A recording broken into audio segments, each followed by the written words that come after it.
సమూయేలు ప్రవక్త అంటాడు, ఇశ్రాయేలీయులందరినీ, అందరూ కూడా, సార్ పాలు తాగే పిల్లలు కూడానా, అందరినీ, గర్భిణీలు కూడానా, అందరినీ, వృద్ధులు కూడానా, అందరినీ, నడవలేని వారు కూడానా, అందరినీ, దేవుని వాక్యం సెలవిస్తా ఇశ్రాయేలీయులందరినీ కూడా మిస్పాకు పిలువనంపుడి, నేను మీ పక్షమున యెహోవాకు ప్రార్థన చేతునని చెప్పగా.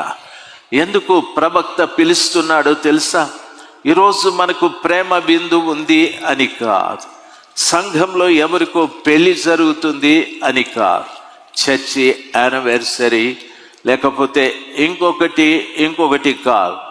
మిస్పాలోకి వచ్చిన వారి అందరి పక్షమున, ఎవరెవరు వస్తారో వాళ్ళందరి పక్షమున యెహోవాకు నేను ప్రార్థన చేతును.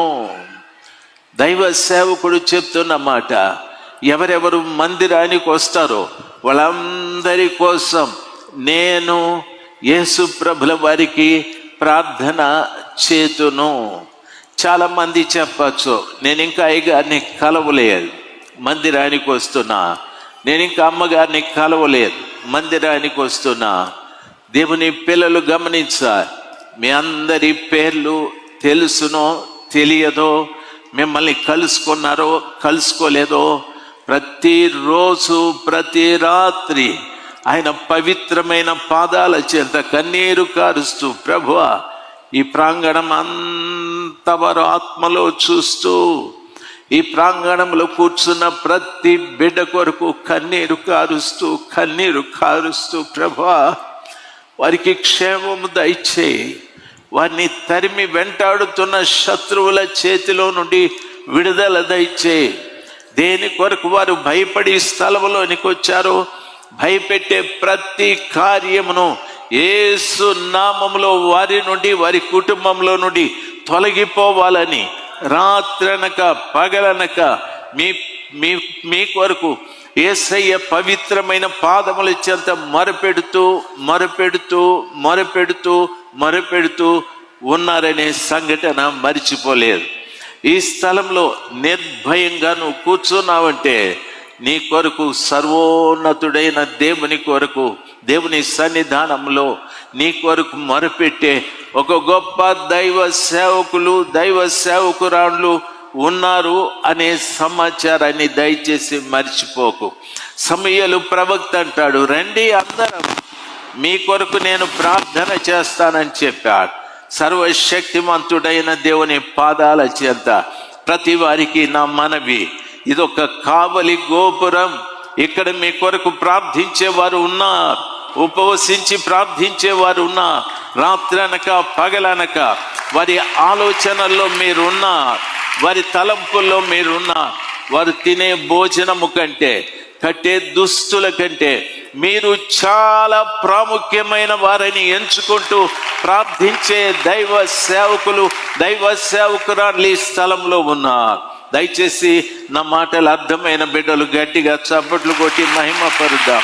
హల్లెలూయా, హల్లెలూయా, హల్లెలూయా. ప్రార్థన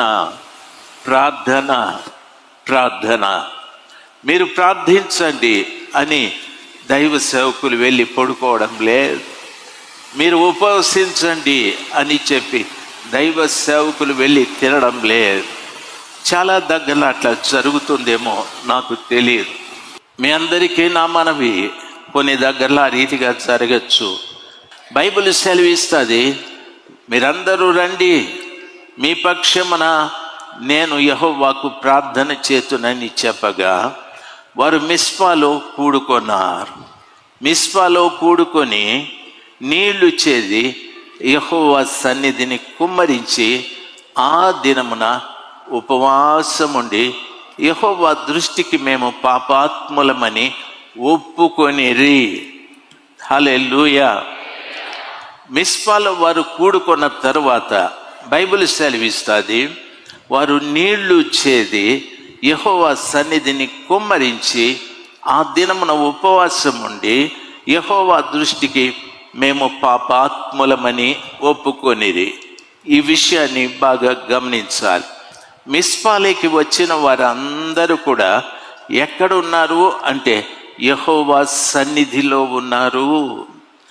ఈ కావలి గోపురంలో కూర్చున్న ప్రతి బిడ్డ దేవుని సన్నిధిలో ఉన్నారు. దాని అర్థం మీరే కాదు, మీతో పాటు నాతో పాటు ప్రభువు కూడా ఉన్నాడు. ఇదేమి అంటే ఆయన సన్నిధి. ఇదేమి అంటే ఆయన సన్నిధి. నేను మిమ్మల్ని అందరినీ చూస్తూ ఉన్నాను. నేను మిమ్మల్ని అందరినీ చూస్తున్నాను, పైన ఉన్న వారిని కూడా చూస్తున్నాను. ఎందుకంటే మీ సన్నిధిలో నేను ఉన్నాను కాబట్టి, నా సన్నిధిలో మీరున్నారు కాబట్టి. ప్రభువు కూడా ఈ స్థలంలో ఉన్నారు. ఆయన ఆత్మస్వరూపిగా ఉన్నారు. ప్రతి వారిని ఆయన చూస్తూ ఉన్నాడు. ప్రతి వారిని, చిన్నపిల్లల్ని, పెద్దవారిని, వృద్ధుల్ని, కష్టముతో వచ్చిన వారిని, నిందతో వచ్చిన వారిని, అవమానంతో వచ్చిన వారిని, సమస్య పెద్దదైపోయిన వారిని, ఇంకా అనేక సమస్యలతో ఉన్న వారిని అందరినీ ఆయన చూస్తూ ఉన్నాడు. దయచేసి గమనించాలి. ఎవరైనా ఆ కావలి గోపురంలో కాపురం ఉంటున్నటువంటి, కాపు కాసేటటువంటి యేసు క్రీస్తు ప్రభుల వారి సన్నిధానంలోకి మనం వచ్చాము. ఈ సన్నిధిలో వారు చేసిన పని ఏమిటంటే నీళ్లు చేది ఆ నీళ్లు దేవుని సన్నిధానంలో కుమ్మరించారని వాక్యం సెలవిస్తారు. నీళ్లు చేది నీళ్లు కుమ్మరించడం ఏమిటి అనే ఆలోచన మనకు రావచ్చు. బైబిల్ ఈ రీతిగా సెలవిస్తారు. నరుని హృదయమును గూర్చి మాట్లాడుతూ అది అగాధము అని అన్నాడు. మనిషి హృదయం ఎటువంటిదంటే అగాధం, అడుగులేని ఒక పెద్ద గొయ్యి. ఆ హృదయంలో ఏముందంటే బైబిల్ సెలవిస్తారు, హృదయము మోసకరమైనది, అది ఘోరమైన వ్యాధి కలది. దాన్ని గ్రహింపగలవాడెవడు? మోసము, ఘోరమైన పాపము, ఘోరమైన పాపాలు కలిగినటువంటిది ఈ హృదయం. దేవుని సన్నిధానంలోకి వచ్చిన ప్రతి ఇశ్రాయేలీయుడు చేసిన పని ఏమిటంటే నీళ్లు చేది దేవుని సన్నిధానంలో కుమ్మరించెను. అంటే మన హృదయంలో ఎక్కడెక్కడ ఏమేమి పాపాలు దాగున్నాయో అవన్నీ కూడా చేది, అవన్నీ కూడా ప్రభు సన్నిధానంలో కుమ్మరించాలి. అప్పుడు మన ఉపవాసానికి విలువ ఉంటుంది. దయచేసి గమనించాల్సింది, మనము ఇన్ని రోజులు ఉపవాసం ఉండి మన హృదయంలో ఇంకా ఎక్కడో ఏదో దాచుకొని ఉంటే దాని ద్వారా యెహోవా సన్నిధానంలోకి వచ్చిన నీవు, కావలి గోపురంలోకి వచ్చిన నీకు మేలు జరగకపోవచ్చు, మేలు జరగకపోవచ్చు. దయచేసి గమనించాలి.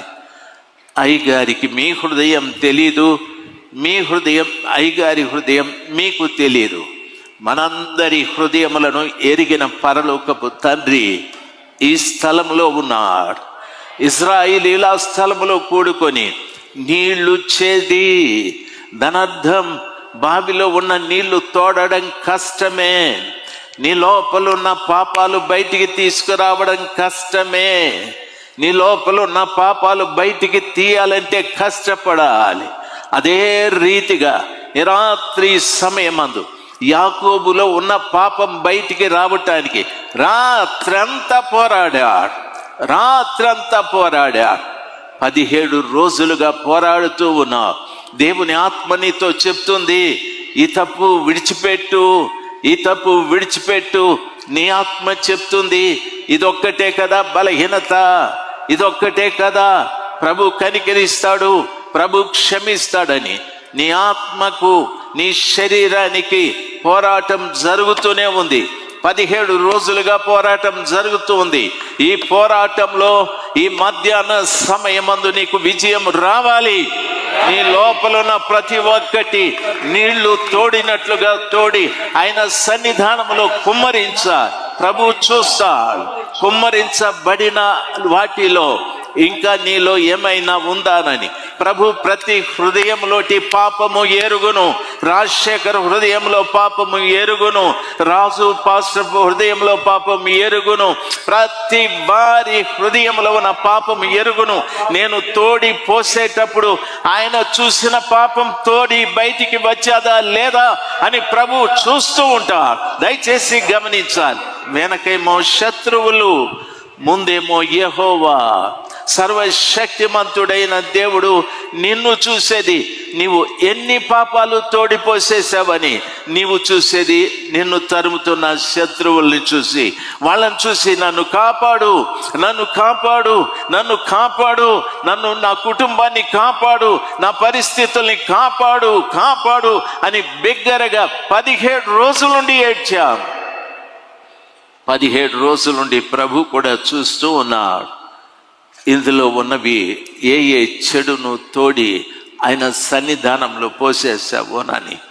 ఎప్పుడు ఈ హృదయంలో ఉన్న చెడంతా తోడి ఆయన పాదాల చెంత పోస్తావో అప్పుడు నీలో ఉన్న ఆ ఖాళీని చూసి ప్రభులు వారు సంతోషించి అంటాడు. అప్పుడు అంటాడు, ఆ శత్రువులను చూసి ఆయన భయపెడతాడు, ఆయన భయపెడతాడు.